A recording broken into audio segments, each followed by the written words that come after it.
Pinakamainit na tapatan, jaw-dropping plays, umaatikabong bakbakan at mga latest updates sa mundo ng sports. MBC Network News Matchpoint.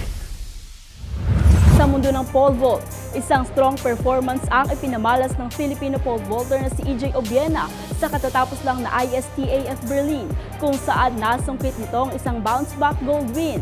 Matapos ang isang last place finish sa Zurich leg ng Wanda Diamond League noong nakaraang linggo, nakabawi agad ang world's number 3, clearing 5.92 meters on his third attempt. Natalo nito ang pambato ng Norway na si Sondre Guttormsen na nakapagtala lamang ng 5.82 meters, habang ang third placer na si Casey Lightfoot mula USA ay natapos sa 5.82 meters. Ito na ang ikaapat na beses na sumalang si Obiena sa field ng ISTAF Berlin, kung saan nakuha nito ang 10th spot noong 2019, 4th naman noong 2021 at pumangalawa noon lamang nakaraang taon. Sa kasalukuyan, ito na ang ika-12 na medal ni Obiena out of his 13 meets sa current outdoor season.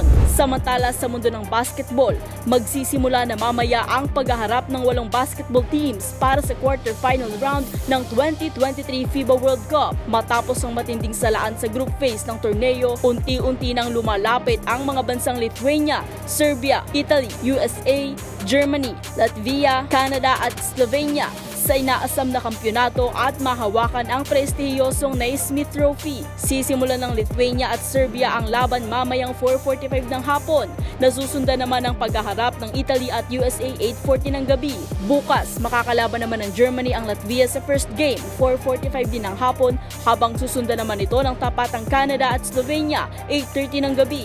Lahat ng laban ay gaganapin sa Mall of Asia Arena. At sa mga nabanggit na koponan, tanging ang Germany at Lithuania lamang ang sasalang ng may 5-0 win-loss record. Samantalang ang mga natitirang bansa ay lahat nakapagtala ng 4-0 slate. Ang mga koponan na magwawagi sa quarter-final round ay aabante sa semifinals na magsisimula sa September 8. At yan ang match point mula sa kauna-unahan sa Pilipinas, DZRH. Ito si Mili Borja, tuloy-tuloy sa pagbabalita, tuloy-tuloy sa serbisyo. Sama-sama tayo, Pilipino.